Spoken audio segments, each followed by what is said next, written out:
EnglishTim here. Today I'm doing a video showing King of Avalon Solar, and I'm now going to compare it to War and Order. I've done a comparison between King of Avalon Solar and Lunar, so please do check out that video now. So if you're playing Solar right now or thinking of playing Solar, I think you should watch this video. I think it's important that you see what options are out there before you commit a huge amount of time and potentially money on playing a game.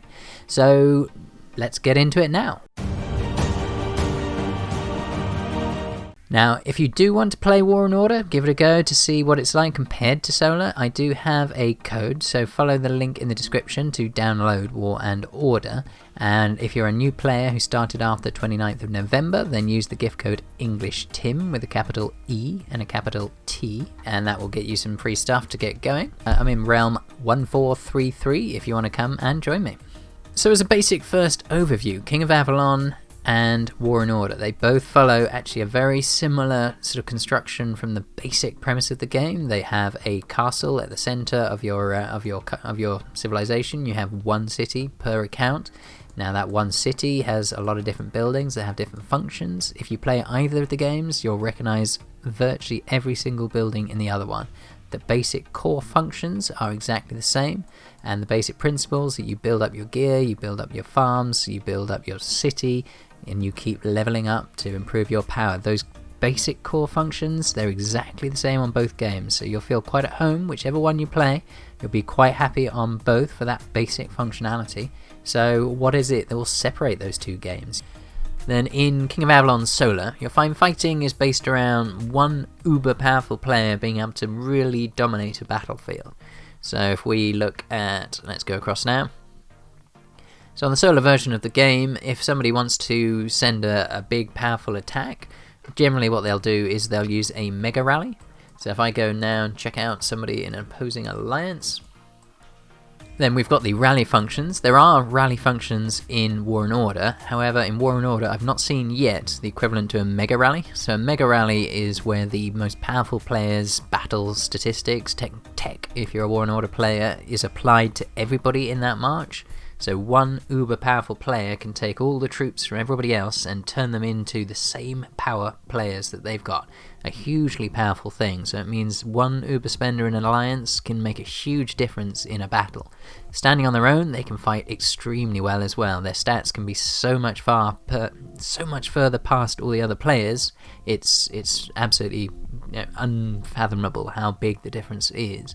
I got hit by this is on Lunar instead of Solar, but the difference is absolutely huge on Solar as well. Get absolutely smashed by a huge player on his own, single-handedly taking me, even if I had a huge number of reinforcements. So in my Lunar, as an equivalent, I had 5 million troops, and I was hit by about 700,000 troops, and I lost terribly. I lost over 1 million troops, and the attacker lost 100,000 troops when he was outnumbered 7-8 to 1. Now that difference does come into Solar as well, so that uber spender has a huge advantage. Now there's still a huge advantage in War and Order for a big spender, but the one major difference on War and Order is that one big spender can't give his stats to other players with a mega rally. So if he's fighting with other players, they'll all be fighting with their own technology, their own stats, which means that one uber player can't pull up a whole alliance. So actually the way for an alliance to be really pulled up in War and Order is numbers.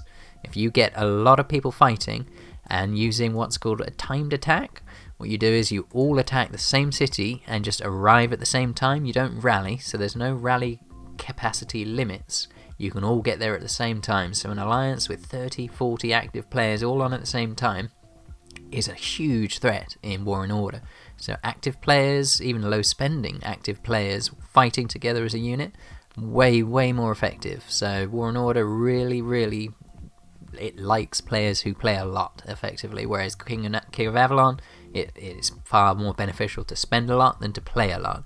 I played a lot on King of Avalon and I just can't ever catch up, and even if I fought with a really big alliance of smaller spenders, it would be a disaster. So you've got to have at least one anchor big spender in your alliance in King of Avalon, and it's just not as important. A big anchor spend is helpful in War and Order, undoubtedly.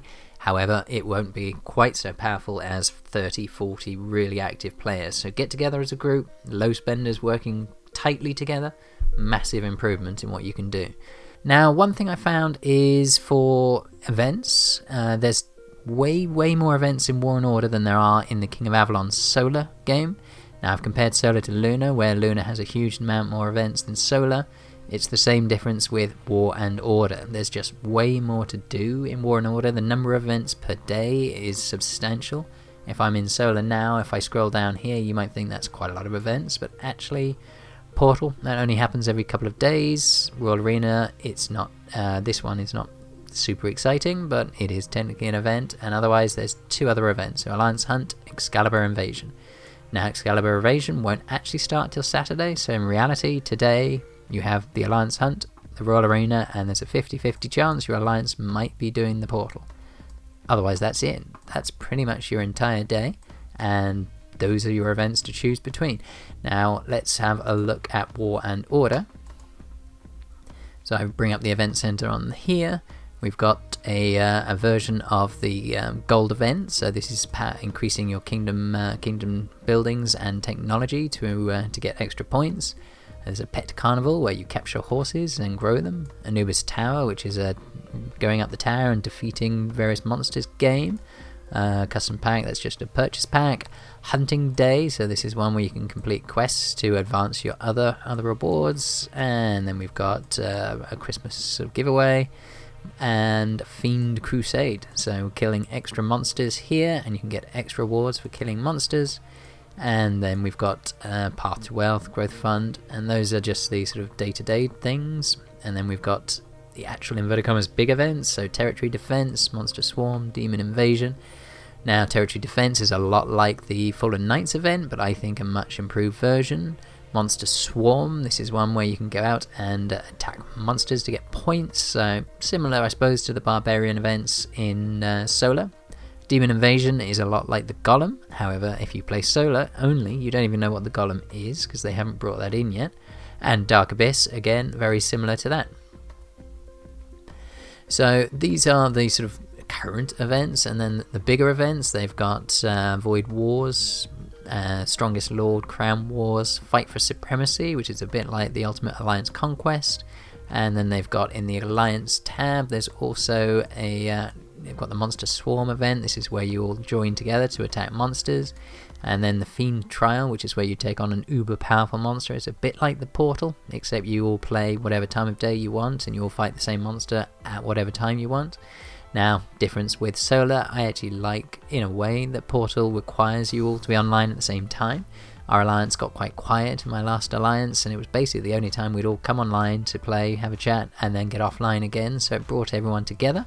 However, if you're in an alliance where everyone else is playing in different time zones, the Portal is really tough. It can be on very poor timings, and it will generally always be at poor timings, so you'll often miss the Portal event.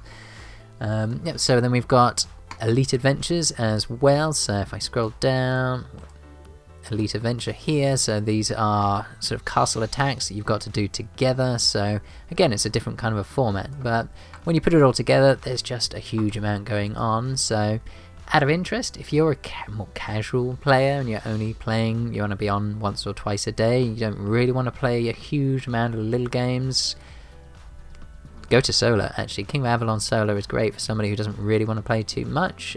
Now, if you wanted to have a lot to do, keep things interesting, a lot of variation in your game, War and Order is going to give you a heck of a lot more to be getting on with. Try out War and Order. I say I've got a link in the description for how to download the game. If you click on that, it'll take you straight to it. I might make a commission, so hopefully you're okay with that, but if not, click on your app store and download it from there.